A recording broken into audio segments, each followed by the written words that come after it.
Hi guys, good morning. 17 September 2020 హిందూలోని ఏటో చూద్దాం. ఈ వీడియోలోకి వెళ్ళబోయే ముందు ఈ వీడియోని చివరి వరకు చూడండి. నచ్చితే లైక్ చేయండి, షేర్ చేయండి. మీరు ఏదైనా చెప్పాలనుకుంటే కింద కామెంట్ రూపంలో తెలియజేయండి. ఇంకా సబ్స్క్రైబ్ అవ్వడం ఎవరైనా ఉంటే సబ్స్క్రైబ్ అవ్వండి. Thank you very much. ఇక ఫస్ట్ ఆర్టికల్ వచ్చేసి స్టాప్ ప్రెస్. అంటే ఈ యొక్క ప్రెస్ ఏదైతే ఉందో ఆ ప్రెస్ను ఆపేయాలి. ప్రెస్ అంటే ఏంటి? మనకు ప్రసార మాధ్యమం అనమాట. అది ఏంటి అంటే మనకు ప్రింట్ మీడియా అవ్వచ్చు, టెలిమీడియా అవ్వచ్చు, సోషల్ మీడియా అవ్వచ్చు. ఏదైనా కానీ ఒక మీడియం అనమాట. ప్రజల నుంచి ఈ యొక్క పరిస్థితులు అంటే ప్రపంచం నుంచి యొక్క పరిస్థితులు ఏవైతే ఉన్నాయో, ప్రపంచంలో జరుగుతున్న అంశాలు అనేవి ప్రజలకు చేర్చే ఒక అనుసంధానకర్తలు ఎవరైతే ఉన్నారో వీళ్ళందరినీ కూడా మనం ప్రెస్ అంటాం. సో ఆ ప్రెస్ అనే దాన్ని ఆపేయాలి. అంటే కొన్ని అంశాలకు సంబంధించి కోర్టులు అనేవి కొన్ని తీర్పులు ఇస్తాయి అనమాట. ప్రెస్ని కొంతవరకు ఆ యొక్క సమస్యను బయట చెప్పకుండా ఉంచాలి, దానికి సంబంధించినటువంటి అంశాలు ఏవి కూడా బయట తెలియనియకుండా చేయాలని చెప్పేసి కొన్ని సమయాల్లో కోర్టులు అనేవి ఆదేశాలు జారీ చేస్తాయి అనమాట. సో ఇప్పుడు ఆ ఆదేశాలు అనేవి అతిక్రమిస్తున్నాయి. రోజుకి కోర్టుల యొక్క హవా అనేది పెరిగిపోతుంది. సో పత్రికా స్వేచ్ఛ కావచ్చు, స్వాతంత్ర్యాన్ని కావచ్చు హరించప్పజేసే విధంగాను, దాంతోపాటు ఈ యొక్క ప్రజలు ఎవరైతే ఉన్నారో వాళ్ళు తెలుసుకోవాలనే హక్కు ఉంటుంది అనమాట. రైట్ టు నో అనే ఒక అంశం అనేది ఉంది మన భారత రాజ్యాంగంలో. దాన్ని హరింపజేసే విధంగాను కోర్టులు అనేవి వ్యవహరిస్తున్నాయని చెప్పే ఆర్టికల్ అనమాట. Courts must avoid omnibus orders against publication without actual risk of prejudice. అంటే ఇప్పుడు కోర్టులు ఏం చేస్తున్నాయంటే పూర్తిగా ఓమ్నిబస్ అనమాట. అంటే కొన్ని సమగ్రమైనటువంటి కొన్ని ఆదేశాలు అనేవి జారీ చేస్తున్నాయి అనమాట. దేనికి సంబంధించి? ఈ యొక్క ప్రచారానికి సంబంధించి కావచ్చు, ప్రచురణకు సంబంధించి కావచ్చు, ముఖ్యంగా మీడియా మీద పబ్లికేషన్ సంబంధించి. అంటే వీళ్ళు చేసే ఆర్డర్స్లో ఎటువంటి ఉపయోగం లేదనమాట. అంటే వాళ్ళు ప్రచారం ఆ యొక్క ప్రెస్ మీడియా అనేది ఆ యొక్క వార్తల్ని ప్రచురించడం ఆపేసినంత మాత్రాన అట్లా లేదా ప్రచురించినంత మాత్రాన నష్టమేం జరగదు. ప్రిజుడిష్ అంటే సమాజానికి హాని ఏమి కలగదనమాట. అలాంటి అంశాలను కూడా ఈ యొక్క ప్రెస్ మీద రుద్ది అంటే అసలు పూర్తిగా పత్రికా స్వాతంత్ర్యాన్ని, స్వేచ్ఛని దెబ్బతీసే విధంగా వ్యవహరిస్తున్నాయి. అలాంటి వ్యవహారం అనేది మంచిది కాదు. ఖచ్చితంగా వాటిని అవాయిడ్ చేయాలా, కోర్టులు అనేవి మానుకోవాలి అని చెప్తున్నాను అనమాట. సో ఈ యొక్క ఆర్టికల్లోకి వెళ్ళబోయే ముందండి ఒకసారి ఈ యొక్క విషయం చూడండి. సో ఈ మధ్యకాలంలో ఈ యొక్క ఏదైతే యూట్యూబ్లో మనం కనుక చూస్తే 3 కన్నా ఎక్కువ వీడియోలు కనుక అప్లోడ్ చేస్తే కనుక నోటిఫికేషన్స్ అనేవి రావట్లేదండి. సో నోటిఫికేషన్స్ రావట్లేదు కాబట్టి సో దానివల్ల చాలామంది చూడలేకపోతున్నారు. నేను డైలీ మార్నింగ్ న్యూస్ ఒక ఎడిటోరియల్ అనాలిసిస్ చేస్తున్నాను. తర్వాత ఈవినింగ్ 5 o'clock ఎవ్రీడే 5 o'clockకి ఈ యొక్క ఏదో ఒక ఆర్టికల్, ఈ 2 ఆర్టికల్స్ నేను చెప్పే ఆర్టికల్లోని గ్రామటికల్గా అంటే గ్రామర్ పాయింట్ ఆఫ్ వ్యూలో మీరు ఎలా చదివితే అర్థమవుతుంది, ఆ గ్రామర్ పాయింట్ ఆఫ్ వ్యూలో చెప్తున్నాను. సో అది బ్యాంకింగ్ ఎగ్జామ్ వాళ్ళకి, ఎస్ఎస్సి వాళ్ళకి, యూపీఎస్సీ వాళ్ళకి అందరికీ చాలా బాగా ఉపయోగపడుతుంది. సో 5 o'clock అప్పుడు ఆ వీడియో అనేది ఖచ్చితంగా డైలీ 5 o'clock అప్లోడ్ చేస్తాను. సో దాంతోపాటు నేను ఎన్సీఆర్టీ బుక్స్ అనేవి ఒక 2 క్లాసులు 3 క్లాసులు 2-3 వీడియోలు చేస్తున్నాను అనమాట. సో ఇవన్నీ కూడా లిమిట్ అనేది 3 వీడియోల లిమిట్ అనేది దాటిపోతుంది. సో అందువల్ల నేను ఏం చేశానంటే ఈ యొక్క టెలిగ్రామ్ ఛానల్ అనేది ఒక స్టార్ట్ చేశాను. ఈ యొక్క మీరు కనుక టెలిగ్రామ్కి వెళ్ళి కేపీ కాంపిటేటివ్ అడ్డా అని కనుక మీరు అలా కొడితే ఇలాంటి లోగో వస్తుందండి. ఈ లోగో ఉన్నదే మన ఛానల్ అనమాట. సో ఈ యొక్క సపరేట్ ఛానల్ ఇది ఎవరికి నేను అవ్వట్లేదు. సో ఈ ఛానల్లో ఏంటంటే ఓన్లీ జస్ట్ ఈరోజు యొక్క న్యూస్ పేపర్స్ ఏవైతే ఉన్నాయో మనకు హిందూకు సంబంధించినవి నేను డిస్క్రిప్షన్లో లింక్ అనేది ఇస్తున్నానని ప్రతిరోజు చెప్తున్నాను. ఆ న్యూస్ పేపర్స్ అనేవి పొద్దున్నే నేను డైరెక్ట్గా ఈ యొక్క ఛానల్లో పోస్ట్ చేస్తాను. దాంతోపాటు ఈ యొక్క డిఫికల్టీ వర్డ్స్ కూడా పోస్ట్ చేస్తాను. దాంతోపాటు నేను వీడియోస్ ఏవైతే నేను యూట్యూబ్లో అప్లోడ్ చేస్తున్నానో నోటిఫికేషన్ రావట్లేదు కాబట్టి మీరు ఈ ఛానల్లో జాయిన్ అయ్యారనుకోండి, మీకు నోటిఫికేషన్స్ అనేవి వస్తాయి. సో మోస్ట్లీ ఒక రోజులో ఒక 10 కన్నా మీకు ఎక్కువ పోస్టింగ్స్ అనేవి ఉండవు. మీరు చాలా అంటే టెలిగ్రామ్ ఛానల్లో చూసి ఉంటారు, ఒకే రోజు ఒక 50, 100 అలా పోస్టింగ్స్ ఎక్కువ ఉంటాయి. ఎక్కువ పోస్టింగ్లు ఉన్నా కానీ మనం చిరాకేస్తుంది, చదవలేము. సో నేను జస్ట్ 10 లోపే ఉంటాయి పోస్టింగ్స్ అనేవి. మీరు ఆ 10 పోస్టింగ్స్ ఫాలో అవడానికి మీకు ఈజీగా ఉండటం కోసమే. సో ఈ యొక్క ఛానల్ అనేది నా పర్సనల్ అండి, ఎవరికి కూడా ఇవ్వట్లేదు, పర్మిషన్స్ కూడా ఏమి ఇవ్వట్లేదు కాబట్టి. సో నేను ఏదైతే చేస్తానో అవి మాత్రమే మీకు అక్కడ ఛానల్ అనేది పెట్టడం అనేది జరుగుతుంది అనమాట. సో అందుకోసం మీరు ఎవరైతే ఉన్నారో ఈ కేపీ కాంపిటేటివ్ అడ్డా అనే యొక్క ఛానల్లో కనుక జాయిన్ అయితే కనుక మీకు ఈజీ అవుతుంది, మీకు నోటిఫికేషన్ సంబంధించి కావచ్చు ఈజీ అవుతుంది అనమాట. సో ఇక మనం డిఫికల్టీ వర్డ్స్లోకి వెళ్తే ఆల్రెడీ ఇప్పుడు డిఫికల్టీ వర్డ్స్ చెప్పాను కదా పోస్టింగ్ ఇస్తున్నానని. సో ఇక మనం డిఫికల్టీ వర్డ్స్లోకి వెళ్తే ఓమ్నిబస్ కంప్రైజింగ్ సెవరల్ ఐటమ్స్ అనేక విషయాల సమూహారము, ప్రిజుడిష్ కాజ్ హార్మ్ టు హాని చూపు, కాన్సిక్వెన్సెస్ రామిఫికేషన్ రిజల్ట్ పరిణామాలు, రీస్ట్రెయిన్ కంట్రోలు స్టాపు అదుపు చేయు, రీస్ట్రెయింట్ కర్బు రిస్ట్రిక్షన్ ఆటంకపరచు, ఫోయిస్ట్ ఇంపోజు ఫోర్సు ఆపాదించు, ఇంటరిమ్ మీన్ టైము మీన్వైల్ మధ్యకాలం తాత్కాలికమైన, ఎకంపెనీ చెపరాన్ ఎస్కార్టు తోడువెళ్ళు, ఇండీడ్ ఇన్ఫ్యాక్ట్ రియల్లీ వాస్తవంగా, వెండెట్టా క్వారల్ ఫైటు గొడవ, ఎల్లేజ్ క్లైము ప్రొక్లైము ఆరోపించు, స్క్రూటినీ ఇన్స్పెక్షన్ సర్వే పరీక్షణ, లెజిటిమేట్ లీగల్ లాఫుల్ చట్టబద్ధమైన, ప్రివెంటివ్, డిటరెంట్, అబ్స్ట్రక్టివ్, జరగకుండా చేసే, విలిఫికేషన్, కండమినేషన్, క్రిటిసిజం, అపవాదు, ఇంటర్డిక్ట్, బ్యాన్, ప్రొహిబిషన్, నిషేధము, ఇంజంక్షన్, ఆర్డర్, రూలింగ్, న్యాయస్థానము ఇచ్చు ఆదేశము, డిటర్మినెంట్, హాము, డ్యామేజ్, నష్టము. ఇవి దీంట్లో ఉన్నటువంటి డిఫికల్టీ వర్డ్స్ అండి. ఇక మనం ఆర్టికల్లోకి వెళితే, ఏ blanket gag order against the media is often fight with serious consequences for both free speech and the citizens' right to revive information. అంటే ఇప్పుడు మనం కనుక చూసుకుంటే బ్లాంకెట్ అనమాట, అంటే ఒక దుప్పటి సంబంధించిన గ్యాగ్ ఆర్డర్స్ అంటే ఏంటంటే కోర్టు ఏదైనా సరే చేసే ఆదేశాలను మనం గ్యాగ్ ఆర్డర్స్ అంటాం అనమాట.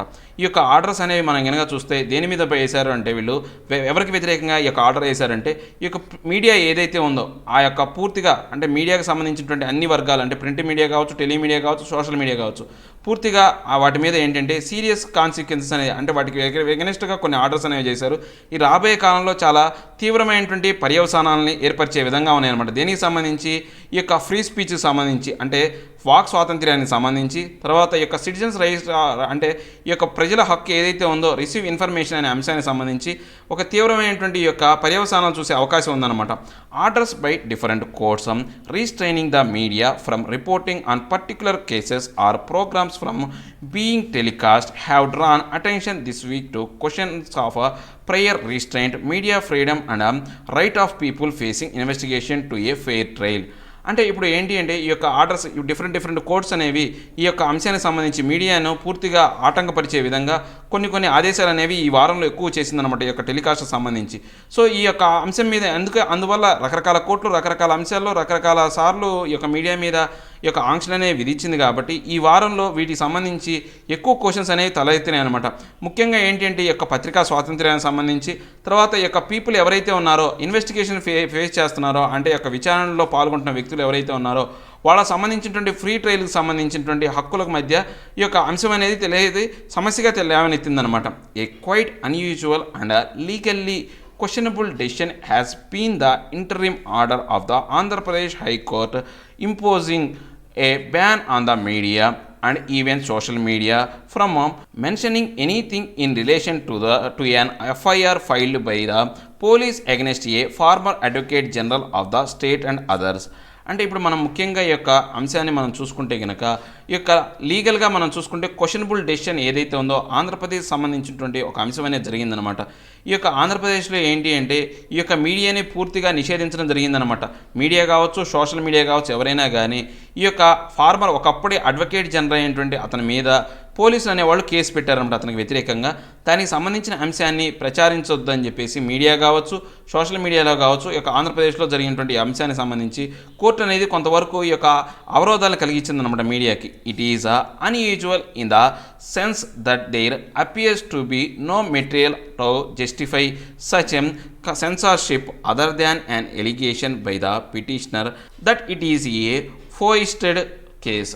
అంటే ఇప్పుడు మనకు ఏంటంటే ముఖ్యంగా ఈ యొక్క అంశాన్ని ఏంటంటే ఈ యొక్క అసాధారణమైనటువంటి కేసుగా దీన్ని చెప్పారనమాట. అంటే అన్యూజువల్, సాధారణంగా జరిగే అంశం కాదు, అన్యూజువల్గా జరిగేటువంటి అంశం అనమాట. ఎందుకని ఈ యొక్క అంశంలో చూసుకుంటే మనం ఎటువంటి మెటీరియల్ అనేది లేదు, ఎటువంటి న్యాయ నిర్ధారణ అనేది లేదనమాట.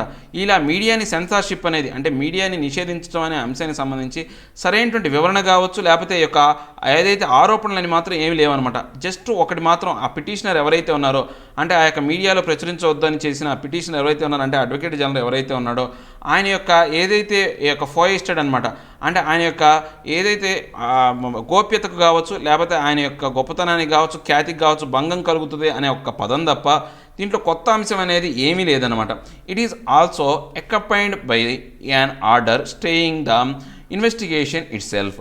దీంతోపాటు అంటే ఈ యొక్క ఏది మీడియాని ఆపేయటమే కాకుండా దాంతోపాటు అకంపైన్ అంటే దాంతోపాటు ఇంకో ఆర్డర్ కూడా ఇచ్చిందనమాట. ఈ యొక్క దానికి సంబంధించినటువంటి విచారణను ఆపివేయాలని చెప్పేసి కొంతకాలం ఆపివేయాలని చెప్పేసి స్టే కూడా ఇచ్చారనమాట. It is indeed open to A high court to grant a stay on investigation in extraordinary cases. అంటే ఇప్పుడు ఇక హైకోర్టుకు ఒక అధికారం ఉందన్నమాట. ఏ అధికారం? ఏదైనా కేసుని విచారణ జరపకుండా ఆపే అధికారం అనేది, ఇన్వెస్టిగేషన్ చేయకుండా చేసే అధికారం ఉంది. ఎలాంటి కేసులకి? ఎక్స్ట్రాడినరీ కేసులకు మాత్రమే అలాంటి అధికారం అనేది ఈ యొక్క హైకోర్టుకు ఉందన్నమాట. సాధారణమైన చిన్న కేసులకు, ఇలాంటి కేసులకు కూడా అలాంటి అధికారం లేదనమాట. When political vendetta is alleged against the government of the day, that too by someone who had served a previous regime as a law officer. The need for media coverage and public scrutiny is all the greater. అంటే ఇప్పుడు ఇది యాక్చువల్గా ఏంటంటే రాజకీయపరమైనటువంటి ఈ యొక్క వెండెట్టా అనమాట. అంటే వెండెట్టా ఏంటంటే గొడవ, రాజకీయపరమైనటువంటి గొడవ కావచ్చు, కొట్లాటకు సంబంధించినటువంటి ఏదైతే అంశం అనమాట. ఇప్పుడు ఎవరికి ఆ రోజు అధికారంలో ఉన్న ప్రభుత్వం అంటే దట్టే ఏదైతే ఆ రోజు అధికారంలో ఉన్న ప్రభుత్వానికి సంబంధించినటువంటి కేసు అనమాట. ఆ యొక్క కేసుకు సంబంధించి అది కూడా ఏంటి అంటే ఈ యొక్క ప్రీవియస్ రీజైమ్లో వీళ్ళు ఏదైతే యొక్క లా ఆఫీసర్ ఏదైతే ఉన్నాడో ఆ యొక్క ప్రభుత్వానికి, ఆ యొక్క ప్రభుత్వ అధికారులు కావచ్చు, ఆ ప్రభుత్వానికి అనుకూలంగా ఉండే విధంగా చర్యలు తీసుకున్నాడు. సో యొక్క ప్రభుత్వం యొక్క లోపాలను కప్పిపుచ్చే విధంగా, తప్పుల్ని బయటపడకుండా చేసే విధంగా ఆ లా ఆఫీసర్ యొక్క అంటే వ్యవహార శైలి ఉందన్నమాట. అలాంటి దాన్ని మీడియా అనేది కవరేజ్ చేయాలా. దాంతోపాటు ఈ యొక్క ప్రజల యొక్క పర్యవేక్షణ కూడా దానికి సంబంధించి అవసరం అనమాట. చాలా వరకు గ్రేటర్ ఎక్స్టెంట్లో అవసరం ఉందన్నమాట. అలాంటి వాటి మీద ఇలా స్టే ఇవ్వటం కావచ్చు, లేకపోతే యొక్క మీడియాని బ్యాన్ చేయడం అనేది ఒక తప్పుడు విధానం అన్నమాట. How the petitioner would benefit from the complete absence of any reportage is unclear. అంటే ఇప్పుడు ఈ పిటిషనర్ ఎవరైతే ఉన్నారో, అంటే ఆ లా ఆఫీసర్ ఎవరైతే ఉన్నారో, ఫార్మర్ లా ఆఫీసర్ ఎవరైతే ఉన్నారో, ఈ యొక్క కవరేజ్ వల్ల, అంటే ఈ రిపోర్ట్ కవరేజ్ అనేది ఆపేయడం వల్ల ఆయనకి ఎటువంటి ప్రయోజనం చేకూరుతో ఎవరికి అర్థం కావట్లేదు అంటే అస్పష్టంగా ఉందన్నమాట. It prevents a legitimate comment even to the effect that there is no substance in the allegation. అంటే ఇప్పుడు ఈ యొక్క అంశం ఏదైతే ఉందో, ఈ యొక్క లెజిటిమేట్ కామెంట్ అంటే న్యాయపరం ఏంటంటే, అంటే ఒక మంచి కామెంట్ కూడా, అంటే న్యాయానికి అనుకూలంగా చేసే కామెంట్ ఏదైతే ఉందో ఆ కామెంట్స్ కూడా చేయనీయకుండా ఆపి చేసే విధంగా ఈ యొక్క విధానం అయితే ఉందన్నమాట. అంటే ఎవరైనా కానీ నిజాయితీగా న్యాయం మాట్లాడే వాళ్ళు కూడా మాట్లాడలేకునే పరిస్థితికి తీసుకెళ్ళిందనమాట కోర్టు అనేది. Injunctions against publication can either be an order to prevent possible defamation or invasion of privacy, or one aimed at protecting the fairness of a trial or investigation. అంటే ఇప్పుడు ఏవైనా సరే ఇంజంక్షన్స్ అనే, అంటే ఈ యొక్క పబ్లికేషన్ కావచ్చు, ఈ యొక్క మీడియాని వ్యతిరేకంగా ఆ యొక్క ప్రచురణ ఆపివేయటం అనే అంశానికి సంబంధించి మనం ముఖ్యంగా ఎలాంటి సమయాల్లో తీసుకుంటామంటే, ఏదైనా కానీ ఒక అంటే ఖ్యాతికి విఘాతం కలిగించే విధంగా, అతని ఖ్యాతికి అంటే విఘాతం కలిగించే విధంగా కావచ్చు, లేకపోతే అతని యొక్క ప్రైవసీని దాడి చేసే విధానం అంశాలు కావచ్చు, లేదా ఆ యొక్క ఫెయిర్నెస్ ఆఫ్ ట్రయల్స్ అంటే యొక్క ఏదైతే విచారణ అనేది సరిగా జరగాలనే ఉద్దేశంతో ఇలాంటి 3 కారణాలతో మాత్రమే ఈ యొక్క ఇంజెక్షన్స్ అనేవి ఎప్పుడు ఇస్తారన్నమాట. The Supreme Court did hold in Sahara versus SEBI 2012 that the court can grant preventive relief on a balancing of the right to free trial and a free press. అంటే ఈ యొక్క సుప్రీంకోర్టు అనేది ఈ యొక్క Sahara versus SEBI సంబంధించి 2012 కేసులో ఒక అంశాన్ని చెప్పిందనమాట. దేనికి సంబంధించి ఈ యొక్క అంటే ప్రివెంటివ్, నష్టం జరగకుండా జాగ్రత్త పడే రిలీఫ్ చర్యలు ఏవైతే ఉన్నాయో ఆ అంశాలను దృష్టిలో పెట్టుకొని ఈ యొక్క కోర్టులు అనేవి బ్యాలెన్స్ చేయాలి. రైట్ ఆఫ్ ఫ్రీ ట్రయల్ అనేది అంటే ఈ యొక్క మంచి యొక్క విచారణ అనేది జరగాలి, దాంతోపాటు ఈ యొక్క ప్రెస్ ఫ్రీడమ్ అనేది రెండింటిని బ్యాలెన్స్ చేయాలని చెప్పేసి ఆ 2012 సంబంధించినటువంటి సహారా వర్సెస్ సెబీ కోర్టులో సుప్రీంకోర్టు అనేది చెప్పిందనమాట.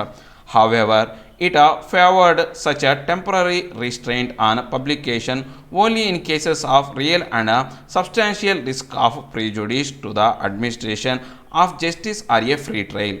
అంటే ఇప్పుడు ఏది ఏమైనప్పటికీ కూడా ఇలాంటి యొక్క టెంపరరీ రిస్ట్రెయింట్స్ అనమాట, అంటే ఈ యొక్క తాత్కాలికమైనటువంటి యొక్క అవరోధాలు ఏవైతే ఉన్నాయో పబ్లికేషన్ సంబంధించి ఈ యొక్క ప్రెస్కు సంబంధించినటువంటి అవరోధాలు అనేవి కొన్ని నిజమైనటువంటి కేసుల్లోనూ, తర్వాత సబ్స్టాన్షియల్ అంటే గణనీయమైనటువంటి రిస్క్ అనేది కావచ్చు, లేకపోతే హాని కలిగించే కొన్ని కేసుల్లో మాత్రమే ఈ యొక్క ఏదైతే ఈ యొక్క ఫ్రీ ట్రయల్ సంబంధించి కావచ్చు, అడ్మిషన్ సంబంధించి అలాంటి వాటికి గణనీయమైన హాని కలుగుతుంది అనే అంశాలకు మాత్రమే ఈ యొక్క ఇలాంటి విధానం అనేది ఉపయోగపడుతుంది అనమాట.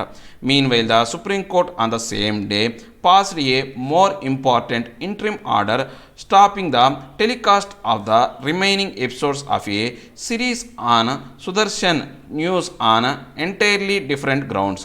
అంటే ఇప్పుడు సుప్రీంకోర్టు అనేది ఇదే రోజు అదే ఆంధ్రప్రదేశ్ హైకోర్టు ఏ రోజైతే ఈ యొక్క తీర్పు ఇచ్చిందో, ఈ యొక్క విచారణ ఆపేయండి అని చెప్పేసి ఈ యొక్క ఇంజెక్షన్స్ అనేది ఎప్పుడు పాస్ చేసిందో అదే రోజున సుప్రీంకోర్టు కూడా ఇంకో అంశానికి సంబంధించి ఇలాంటి యొక్క పబ్లికేషన్ ఆపేయాలని చెప్పేసి, ఏది ముఖ్యంగా సుదర్శన్ ఏదైతే న్యూస్ ఛానల్లో వాళ్ళు ఒక సిరీస్ ఆఫ్ ఎపిసోడ్స్ అనేవి చేస్తున్నారనమాట. ఆ సిరీస్ ఆఫ్ ఎపిసోడ్స్ అనేవి టెలికాస్ట్ చేయడం ఆపేయాలని చెప్పేసి ఈ యొక్క సుప్రీంకోర్టు అనేది ఒక ఆదేశాన్ని జారీ చేసింది. కానీ అది ఆ యొక్క ఆదేశం అనేది డిఫరెంట్ గ్రౌండ్స్ అనమాట, దాని ఉద్దేశం వేరనమాట. Holding that the programme 4 episodes were aired was nothing but a vilification of Muslims. The court found it necessary to interdict the telecast of more episodes. అంటే ఇప్పుడు ఈ యొక్క ఎందుకు దాన్ని ఆపేసింది అంటే దాంట్లో ఆ యొక్క ఏదైతే ఆ యొక్క ప్రోగ్రామ్కి సంబంధించి ఎపిసోడ్లు ఇంతకుముందు జరిగినటువంటి 4 ఎపిసోడ్లు చూస్తే కనుక ఆ ఎపిసోడ్లో ఏం లేదు, జస్ట్ విలిఫికేషన్ అనమాట. అంటే ముస్లింల మీద దూషణ చేయడం కావచ్చు, వాళ్ళ మీద అపవాదులు వేసే విధంగానే ఆ ఎపిసోడ్లు ఉన్నాయన్నమాట. అంతకుమించి దాంట్లో గొప్పతనం ఏం లేదనమాట. సో అందువల్ల ఏంటి అంటే వీళ్ళు ఏంటంటే ఇంటర్డిక్ట్ అనమాట, పూర్తిగా మధ్యంతర తాత్కాలికంగా ఆ యొక్క దాన్ని ఆపేసి ఆ టెలికాస్ట్ని ఆపేయాలని చెప్పేసి, మిగతా ఎపిసోడ్లు జరగకుండా చేయాలని చెప్పేసి. ఎందుకని ముస్లింల మీద అలాంటి దుష్ప్రచారం చేశారనుకోండి మతపరమైనటువంటి దేశాలు ఏర్పడే అవకాశం ఉందన్నమాట. The court seems to have made a distinction between freedom of expression and propagation of hate. అంటే ఇప్పుడు ఈ కోర్టు అనేది ఏదైతే ఉందో, సుప్రీంకోర్టు కావచ్చు, ఏదైనా కానీ కోర్టులు అనేవి ఈ యొక్క 2 అంశాల మధ్య కరెక్ట్ అయినటువంటి ఈ యొక్క భేదాన్ని తెలిపినాయి అనమాట. వాటిలో ఉన్నటువంటి డిఫరెన్సెస్ తెలిపినాయి అనమాట. ఏంటి? ఫ్రీడమ్ ఆఫ్ ఎక్స్ప్రెషన్ ఒకటి, తర్వాత ప్రాపగేషన్ ఆఫ్ హేట్. అంటే ఇప్పుడు ఫ్రీడమ్ ఆఫ్ ఎక్స్ప్రెషన్ అంటే నీకు సంబంధించినటువంటి ఏవైనా సరే ఒక భావాన్ని వ్యక్తపరిచే స్వేచ్ఛ అనేది నీకుంది. కానీ ప్రాపగేషన్ ఆఫ్ హేట్ అంటే ద్వేషాన్ని ప్రజ్వలింపజేసే ప్రచారం చేసే స్వేచ్ఛ అనేది మాత్రం నీకు లేదనమాట. సో ఈ రెండింటి అంశాల మధ్య ఈ యొక్క భేదభావాన్ని తెలిపే విధంగా ఈ యొక్క కోర్టులు అనేవి ఆల్రెడీ చాలా తీర్పులు అనేవి ఇచ్చినాయి అనమాట. In recent years there have been quite a few instances especially in Karnataka of omnibus interim injunctions against all media houses obtained by some people solely to prevent any news reporting about themselves. అంటే ఇప్పుడు next ఈ యొక్క కర్ణాటకలో కూడా ఈ మధ్యకాలంలో మనం చూసుకుంటే ఈ యొక్క కోర్టులు అనేవి ఓమ్నిబస్గా అంటే సమగ్రంగా ఈ యొక్క మధ్యంతర కాలమైనటువంటి ఈ యొక్క ఇంజెక్షన్స్ ఏవైతే ఉన్నాయో అంటే ఈ యొక్క మీడియా అనేది ప్రచారం చేయకుండా ఆపేయాలని సంబంధించిన ఆర్డర్స్ అనేవి చాలా వరకు ఈ మీడియా మీద వాళ్ళు అంటే ఆపాదించారనమాట. ఎందుకని కొంతమంది వాళ్ళు ఏం చేశారంటే తమకు సంబంధించిన రిపోర్ట్ అనేది చేస్తున్నానని చెప్పేసి వారు కోర్టులు కేసేస్తే ఆ కోర్టులు వాళ్ళకి అనుకూలంగా మీడియా మీద కొన్ని చర్యలు అనేవి తీసుకున్నాయి అనమాట. While claiming to be defamed by one publication, they sue all media outlet and obtain open-ended stay on publication, including those that are hardly interested in writing about them. అంటే ఇప్పుడు మనం ఏమైనా చూస్తే ఎవరైనా కానీ ఒక పబ్లికేషన్ అనేది అతనికి వ్యతిరేకంగా అంటే ఒక అంశాన్ని ప్రచురించింది అనుకోండి, సో అందరినీ కలిపి ఒక గాడిలో ఒక దాంట్లో అంటే అంటే కుట్లు వేయటం అనమాట. అందరినీ కలిపి ఆ మీడియా మొత్తాన్ని ఒక కుట్లు ఒకే దాంట్లో కలిపేసి పూర్తిగా ఓపెన్ ఎండెడ్గా అంటే ఆ పబ్లికేషన్ ఆపేయాలని చెప్పేసి వాళ్ళ మీద ప్రచారం చేయకూడదని చెప్పేసి ఈ కోర్టులు అనేవి తీర్పులు ఇస్తాయి అన్నమాట. సో ఇలాంటి అంశాల వల్ల ఏంటంటే వాళ్ళ మీద మంచిగా రాద్దాము, వాళ్ళ గురించి కరెక్ట్గా రాద్దామనే ఇంట్రెస్టెడ్ క్యాండిడేట్స్ కూడా అలాంటి పత్రికలు కూడా వాళ్ళ యొక్క హక్కులు కూడా హరించే విధంగా ఈ యొక్క అంశం అనేది ఉందన్నమాట. As a matter of principle courts ought to avoid omnibus orders against publication. అంటే ఇప్పుడు మనం ఈ యొక్క సిద్ధాంతపరంగా మనం చూస్తే కనుక కోర్టులు అనేవి ఇలాంటి సమగ్రమైనటువంటి ఆర్డర్స్ని జారీ చేసే అంశాన్ని పూర్తిగా మానుకోవాలన్నమాట, అవాయిడ్ చేయాలి, పూర్తిగా మానుకోవాలన్నమాట. ఏది ముఖ్యంగా ఈ యొక్క ప్రచురణకు సంబంధించి, పబ్లికేషన్ సంబంధించి, మీడియాకు సంబంధించి. Such orders are often to be determinant of the right to know. So ఇలాంటి ఆర్డర్స్ ఏవైతే ఉన్నాయో కొన్నిసార్లు ఏంటంటే అంటే తరచుగా మనం కనుక చూస్తే కనుక ఈ యొక్క రైట్ టు నో అంటే ఇన్ఫర్మేషన్ తెలుసుకోవాలనే హక్కు ఏదైతే ఉందో దానికి డిటర్మినెంట్ ఏంటంటే అవరోధాన్ని కలిగించే విధంగా ఉంది అని చెప్తున్నాను అనమాట. అంటే ఏం లేదండి, కోర్టుల మధ్యకాలంలో ఈ యొక్క మీడియా మీద అనవసరమైనటువంటి ఆంక్షలు అనేవి విధిస్తున్నాయి అనమాట. ఈ ఆంక్షల వల్ల ఏంటంటే పత్రికా స్వాతంత్ర్యం, స్వేచ్ఛ దెబ్బతింటుంది. దాంతోపాటు ప్రజలు ఎవరైతే ఉన్నారో ఆ ప్రజలకు సంబంధించినటువంటి తెలుసుకోవాలనే హక్కు ఏదైతే ఉందో అది హరింపజేసే విధంగా ఉందన్నమాట. దానికి ఎగ్జాంపుల్గా ఆంధ్రప్రదేశ్లో ఈ మధ్యకాలంలో జరిగినటువంటి ఈ యొక్క లా ఆఫీసర్ మీద సంబంధించినటువంటి కేసు కావచ్చు, తర్వాత కర్ణాటకలో ఈ మధ్యకాలంలో ఇలాంటి ఆర్డర్ సంబంధించినటువంటి అంశాలు అనేవి చెప్తున్నారనమాట. ఆల్రెడీ సుప్రీంకోర్టు అనేది ఈ యొక్క అంశానికి ఈ యొక్క డిఫరెన్షియేషన్ అనేది చెప్పింది. 2012 సహారా వర్సెస్ సెబీ కేసులోనే చెప్పిందనమాట. ఏంటి ఈ యొక్క ఫ్రీ స్పీచ్కి సంబంధించి, ఫ్రీ ప్రెస్కు సంబంధించి, తర్వాత ఈ యొక్క ఫ్రీ ట్రయల్స్కి సంబంధించినటువంటి డిఫరెన్స్ అనేది ఆల్రెడీ ఇంతకుముందే చెప్పిందనమాట. సో అలాంటి దృష్టిలో పెట్టుకొని ఉన్నప్పుడు ఈ యొక్క న్యాయస్థానం యొక్క అంటే అత్యుత్సాహం కావచ్చు, ఈ యొక్క ఓవర్ యాక్షన్ అనేది తగ్గుతుంది. ఆల్రెడీ ఈ మధ్యకాలంలో న్యాయస్థానం మీద ఇలాంటి అపవాదాలు అనేవి పడినాయి. మనం నిన్న రీసెంట్గా చూస్తే ప్రశాంత్ భూషణ్ కేసు, నిన్న చూస్తే సూర్య కేసు, ఇప్పుడు ఇది. ఇలా రకరకాలుగా న్యాయ వ్యవస్థ అనేది చాలా వరకు అంటే తన యొక్క ఖ్యాతిని దిగజార్చుకునే విధంగా వ్యవహరిస్తుందని చెప్తున్నాను అన్నమాట ఈ ఆర్టికల్స్ అన్నింటిలో కూడా. Next, new order in west Asia. ఇప్పుడు వెస్ట్ ఏషియా అనేది మనం ఈ మధ్యకాలంలో బాగా ప్రచారంలో ఉన్నటువంటిది, ఇజ్రాయెల్కి సంబంధించింది అనమాట. మనం ఆల్రెడీ వెస్ట్ ఏషియా అంటే ఆసియాలో ఉన్నటువంటి ఈ యొక్క పశ్చిమ ప్రాంతం అంతా కూడా వెస్ట్ ఏషియా అంటాం అనమాట. మనం ఆల్రెడీ ఈ యొక్క జియోగ్రఫీ క్లాసులో ఈ వెస్ట్ ఏషియా గురించి చూపించాం. మనం మ్యాప్లో మనం చూపించాం. ఒకసారి మీరు ఎవరైనా ఉంటే ఆ జియోగ్రఫీ క్లాసులు చూడండి, మీకు ఈజీగా అర్థమవుతుంది. సో ఇప్పుడు ఈ వెస్ట్ ఏషియాలో కొత్త ఆర్డర్ అనేది ఫామ్ అయిందనమాట. అంటే కొత్త విధానం అనేది ఏర్పడింది అనమాట ఈ యొక్క west ఏషియాలో. accords between Arab states and Israel cannot bring peace without solving the Palestina issue. అంటే ఇప్పుడు ఏదైతే ఒప్పందాలు అనేవి ఈ అరబ్ దేశాలకి ఇజ్రాయెల్కి జరిగినంత మాత్రాన సరిపోదు. అంటే పాలస్తీనా ఇష్యూ అనేది సమస్య పరిష్కారం కాకుండా వీళ్ళిద్దరి మధ్య ఎన్ని ఒప్పందాలు జరిగినా కానీ అక్కడ శాంతి నెలకొల్పలేము, అక్కడ పీస్ని నెలకొల్పలేము అని చెప్తున్నాను అనమాట. సో ఈ యొక్క ఆర్టికల్లోకి వెళ్ళబోయే ముందు ఒకసారి దీంట్లో ఉన్నటువంటి డిఫికల్టీ వర్డ్స్ మనం ఒకసారి చూద్దామండి.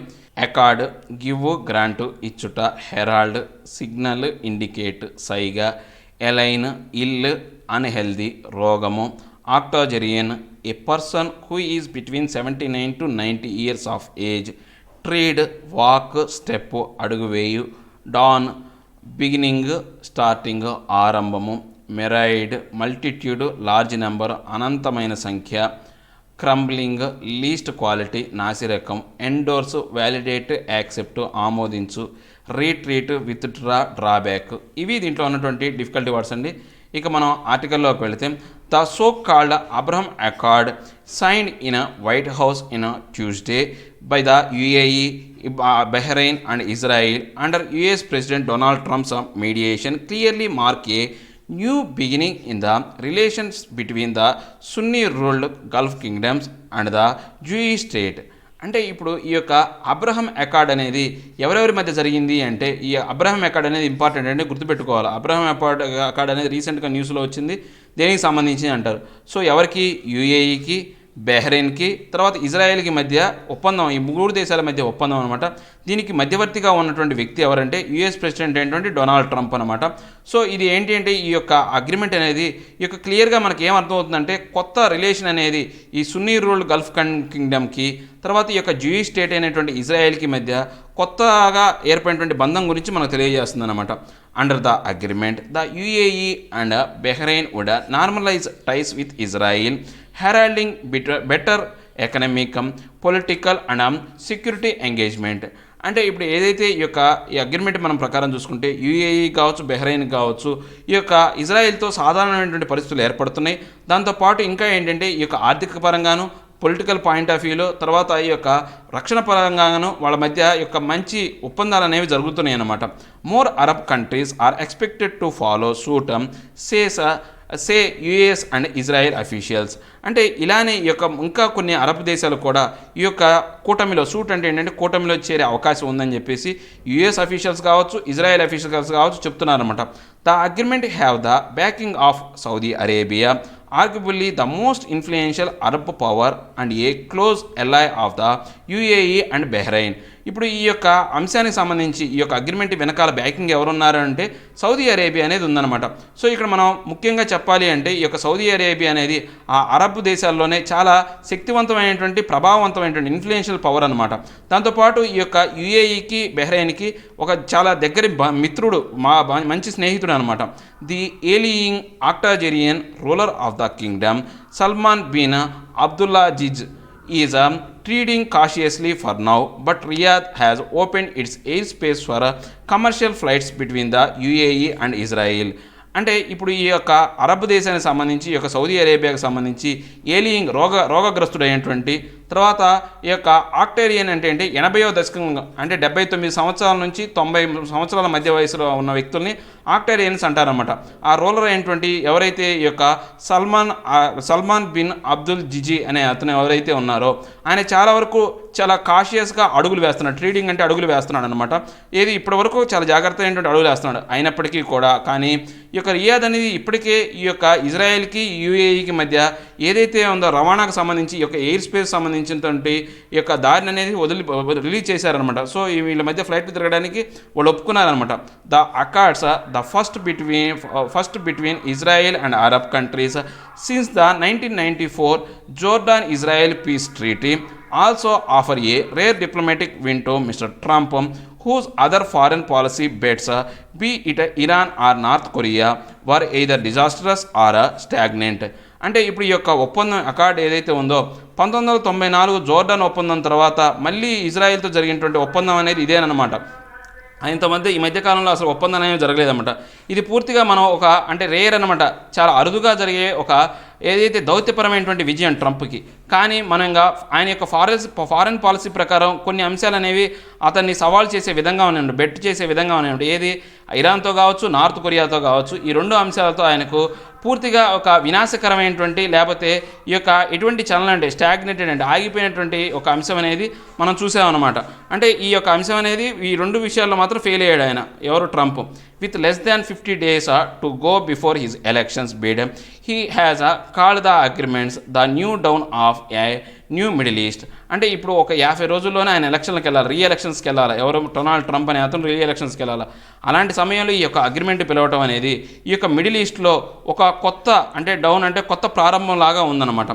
దో of historical and geopolitical significance, it is too early to say whether the accord will have any meaningful impact on West Asia mirrored conflict. అంటే ఇప్పుడు మనం అంటే ఈ యొక్క చారిత్రాత్మకంగా కావచ్చు లేకపోతే ఈ యొక్క ప్రాదేశికపరమైనటువంటి రాజకీయాల పరంగా మన యొక్క ప్రాధాన్యత దృష్టిలో పెట్టుకొని ఈ యొక్క అంశానికి సంబంధించి ఈ యొక్క ఒప్పందం అనేది ఈ యొక్క ఏదైతే వెస్ట్ ఏషియాలో అంటే అసంఖ్యాకమైనటువంటి ఈ యొక్క సమస్యలు ఏవైతే ఉన్నాయో, ఈ యొక్క వివాదాలు ఏవైతే ఉన్నాయో, గొడవల కాన్ఫ్లిక్ట్స్ ఏవైతే ఉన్నాయో ఒక మీనింగ్ఫుల్ ఇంపాక్ట్ ఇస్తుంది అని చెప్పడం అనేది చాలా తొందరగా చెప్పే అంశం అనమాట. ఎర్లీగా అంటే మనం ముందే చెప్పినట్టు ఉంటుంది అనమాట. కానీ ఈ యొక్క అంశం అనేది ఈ యొక్క ఒప్పందం ద్వారా అలాంటివి జరుగుతాయని నమ్మకం లేదు. అలాంటి అంశం చెప్పడం అనేది మనం ఎర్లీగా దీని గురించి చెప్పినట్టే ఉంటుంది అనమాట. Unlike Egypt and Jordan, which signed peace treaty with Israel in 1979 and 1994 respectively, the Gulf countries are not frontline states in the Arab-Israel conflict. అంటే ఇప్పుడు మనం ఏమైనా చూస్తే ఈ యొక్క ఏవైతే ఈ యొక్క అరబ్ కంట్రీస్ ఏవైతే ఉన్నాయో ఈజిప్ట్ లాగా జోర్డాన్ లాగా, అంటే ఈజిప్ట్ అనేది 1979లో ఇజ్రాయెల్తో ఒప్పందం అనేది కుదుర్చుకుంది. తర్వాత జోర్డాన్ అనేది 1994లో ఈ యొక్క ఇజ్రాయెల్తో ఒప్పందం అనేది కుదుర్చుకుందనమాట. సో అలా ఒప్పందాలు కుదుర్చుకొని ఫ్రంట్ లైన్లో అరబ్ అనేది లేదనమాట. ఇజ్రాయెల్తో ఒప్పందం కుదుర్చుకున్న ముందు దేశాల్లో లేదనమాట, వాటిలాగా లేదు. They had established back room contracts with Israel years ago. So వీళ్ళు సంవత్సరాల క్రితమే ఏం చేశారు, వీళ్ళు దొడ్డిదారులు వెనకదారిలో ఇజ్రాయెల్తో ఒప్పందాలు అనేవి జరుపుకున్నారనమాట. What is happening now is the normalisation. So ఇప్పుడు ఏం జరిగింది అంటే ఇప్పుడు ఆ సాధారణ పరిస్థితి అనేది అంటే ఇంతకుముందు లోపాయకారిగా చేసింది అనేది ఇప్పుడు సాధారణంగా పబ్లిక్గా చేసే అవకాశం ఏర్పడింది అనమాట. Second, the agreements leave the Palestine question largely unaddressed. అంటే ఇప్పుడు ఏవైతే ఈ యొక్క రెండో అంశం ఏంటి, సెకండ్ అంశం ఏంటి, ఫస్ట్ అంశం ఏంటి, ఈ యొక్క ఇజ్రాయెల్కి సంబంధించినటువంటి అంశం, రెండో అంశం ఏంటి, ఈ యొక్క పాలస్తీనా సంబంధించిన క్వశ్చన్ ఏదైతే ఉందో ఇప్పటి వరకు కూడా ఆ యొక్క సమస్యకు ఎటువంటి పరిష్కారం అనేది అన్అడ్రస్డ్ అనమాట. ఆ యొక్క సమస్యను అనేది పరిష్కరించడానికి కావచ్చు, ఆ సమస్యను అసలు దృష్టిలోకి ఈ యొక్క అంశంలోకి తీసుకురాలేదన్నమాట. with Arab countries signing diplomatic agreement with Israel bilaterally, the Arab collective support for the Palestinian movement for nationhood, which has been the basics of the 2002 Arab peace initiative, is crumbling. అంటే ఈ యొక్క Arab countries అనేది ఒకదాని తర్వాత ఒకటి ఈ యొక్క ఇజ్రాయెల్తో దౌత్యపరమైనటువంటి సంబంధాలు ఏర్పరచుకోవడం అనేది చాలా వరకు ఇంతకుముందు 2002లో ఏంటంటే అరబ్ కంట్రీస్ అనేవి పీస్ ఇనిషియేషన్ అనేది చేసినాయి అనమాట. ఆ పీస్ ఇనిషియేషన్లో ఏం ఒప్పందం ఏంటి అంటే పాలస్తీనా మూమెంట్ అనేది జాగ్రత్తగా మనం పరీక్షించాలా, దాంతోపాటు ఈ యొక్క దానికి నేషన్హుడ్ అనేది అంటే దానికి దేశంగా గుర్తించే విధంగా చర్యలు తీసుకోవాలని ఒక పీస్ అకార్డ్ అనేవి 2002లో జరిగిందనమాట. సో అలాంటి ఒప్పందం అనేది నాసిరకంగా క్రంబ్లింగ్ అంటే ఏంటంటే నాసిరకంగా తయారయ్యే అవకాశం ఉందన్నమాట. అంటే నాసిరకంగా అంటే ఆ యొక్క ఒప్పందం అనేది ప్రభావం తగ్గిపోయి ఆ ఒప్పందం చెడిపోయే విధంగా ఉందన్నమాట. But it does not mean that the Palestine question would fade away. కానీ ఈ యొక్క అంశాన్ని మనం దృష్టిలో పెట్టుకుని ఈ యొక్క ఒప్పందం జరిగినంత మాత్రాన పాలస్తీనాకు సంబంధించినటువంటి సమస్య అనేది అది మసకబారిపోద్ది అనుకోవడం అనేది ఫేడ్ అంటే ఏంటంటే మనకు వాడిపోద్ది అనుకోవడం అనేది కరెక్ట్ అయినటువంటి అంశం కాదనమాట. The vacuum left by the retreat of the Arab powers from the Israel-Palestina conflict is being filled by the non-Arab Muslim powers Iran, Turkey and their allies. అంటే ఇప్పుడు ఈ యొక్క వ్యాక్యూమ్ ఏదైతే ఉందో అంటే వాళ్ళు ఉపసంహరించుకున్నారు కదా, ఈ యొక్క అరబ్ దేశాలన్నీ కూడా పాలస్తీనాకి సపోర్ట్ ఇవ్వకుండా ఉపసంహరించుకొని ఇజ్రాయెల్తో మైత్రి పెంచుకుంటున్నారు. రీట్రీట్ అంటే ఏంటంటే ఉపసంహరించుకోవడం అనమాట చేసుకుంటున్నారు. సో ఆ యొక్క ఖాళీని ఎవరు భర్తీ చేస్తారంటే నాన్ అరబ్ కంట్రీస్ అనమాట. అరబ్ దేశాలకు అంటే అరబ్ ప్రాంతంతో సంబంధం లేని ఇరాన్, టర్కీ లేదా ఆ యొక్క దేశాల యొక్క మిత్ర దేశాలు ఏవైతే ఉన్నాయో ఆ యొక్క స్థానాన్ని భర్తీ చేసి ఆ ఖాళీని పూర్తి చేసే అవకాశం ఉందన్నమాట. The geopolitical sands may be shifting but the core issue concerning Israel is unresolved. అంటే ఇప్పుడు ఈ యొక్క ప్రాదేశికపరమైనటువంటి రాజకీయాలకు సంబంధించినటువంటి ఆ యొక్క అన్నీ కూడా ఇసుక నేలలేనమాట. అంటే ఆ ఇసుక మాత్రమే మారుదనమాట. అంటే ఆ యొక్క ప్రదేశాలు మాత్రమే మారుతాయి కానీ ఆ సమస్య మాత్రం అలానే ఉంటుంది. ఇంతకుముందు అరబ్ కంట్రీస్ సపోర్ట్ చేస్తే ఇప్పుడు ఇరాన్, టర్కీ లాంటి దేశాలు సపోర్ట్ చేసే అవకాశం ఉందన్నమాట. 3. The UAE Bahrain agreement are in fact endorsing the region's emerging order. అంటే ఇప్పుడు మూడో అంశం ఏంటి అంటే, మనం ఇప్పుడు ఆల్రెడీ 2 అంశాలు చెప్పే మూడో అంశం ఏంటంటే, ఈ యొక్క యుఏఈ కావచ్చు బహ్రెయిన్ అగ్రిమెంట్ అనేది ఏం ఆమోదింపజేస్తుందంటే ఆ యొక్క రీజియన్లో ఉన్నటువంటి ఎమర్జింగ్ ఆర్డర్, అంటే అవసరమైనటువంటి, అంటే ఇప్పుడు వాళ్ళు అలాంటి ఆర్డర్ అనేది ఒప్పందం అనేది చేసుకోకపోతే రాబోయే కాలంలో ఇబ్బంది అనమాట. దాన్ని తెలియజెప్పే విధంగా ఆమోదింపజేసే విధంగా ఉందన్నమాట. With the US in retreat and Turkey and Iran pursuing more aggressive foreign policies, there is a three-way contest taking shape in which Sunni ruled Arab kingdoms, all American allies, are realigning their geopolitical interests with Israel. అంటే ఇప్పుడు మనం ఏమైనా చూస్తే ఇప్పుడు ఈ యొక్క టర్కీకి Iran నుంచి US అనేది ఉపసంహరించుకుంది అనమాట. కొన్ని ఒప్పందాలతో ఉపసంహరించుకుంది. సో దీని కారణంగా ఏంటంటే ఈ యొక్క టర్కీ కావచ్చు, ఇరాన్ కావచ్చు, కొత్త ఫారెన్ పాలసీస్ని కొనసాగించే అవకాశం ఉందన్నమాట. వాళ్ళు అంటే వాడిని ఆపాదించుకునే అవకాశం ఉందన్నమాట.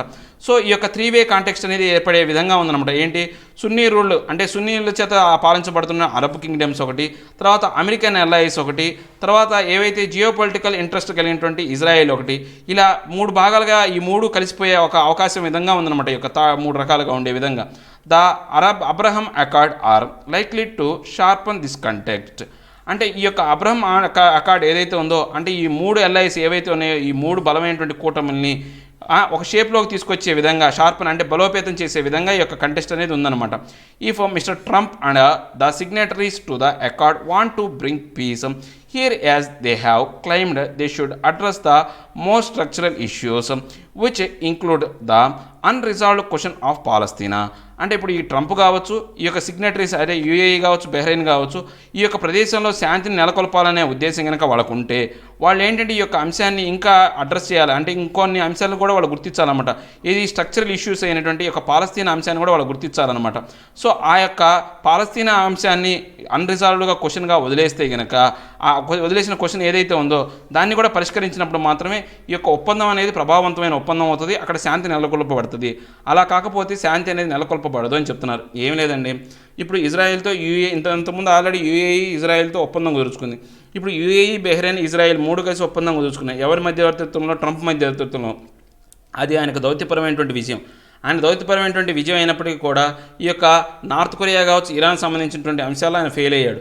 సో ఈ యొక్క ఎలక్షన్ టైంలో ఇలాంటి ఒప్పందం జరగడం అనేది ఆయనకు కొంతవరకు కలిసి వచ్చే అంశం అయినప్పటికీ కూడా ఇప్పుడున్న పరిస్థితులు ఏంటి అంటే అక్కడ ప్రాదేశికంగా ఉన్నటువంటి పరిస్థితుల ప్రకారం ఏంటంటే ఇజ్రాయెల్ని ఒంటరిదాన్ని చేశారనమాట. ఇజ్రాయెల్ సంబంధించినటువంటి సమస్య అనేది పరిష్కారం చేయట్లేదు. ఇప్పుడు ఈ ఒంటరైన ఇజ్రాయెల్కి ఇరాన్, టర్కీ లాంటి దేశాలనేవి బలం చేకూరే అవకాశం ఉంది. సో ప్రాదేశికపరమైనటువంటి మార్పులు వచ్చినాయే తప్పితే సమస్య మాత్రం పరిష్కారం అవ్వలేదు. సమస్య పరిష్కారం అవ్వాలంటే ఇజ్రాయెల్కి సంబంధించినటువంటి ఏదైతే అంశం ఉందో దాన్ని పూర్తిగా పరిష్కరించినప్పుడు మాత్రమే ఈ సమస్య అనేది పూర్తిగా సమస్య పోతుంది, అక్కడ శాంతి నెలకొల్పబడుతుంది అని చెప్తున్నారు. సో ఇవండి ఈరోజు నా హిందువులోని 2 ఆర్టికల్ ఎక్స్ప్లెనేషన్. నా ఎక్స్ప్లెనేషన్ మీకు నచ్చే ఉంటుంది అనుకుంటున్నాను. నచ్చితే లైక్ చేయండి, షేర్ చేయండి. మీరు ఏదైనా చెప్పాలనుకుంటే కింద కామెంట్ రూపంలో తెలియజేయండి. ఇంకా సబ్స్క్రైబ్ అవ్వడం ఎవరైనా ఉంటే సబ్స్క్రైబ్ అవ్వండి. Thank you very much.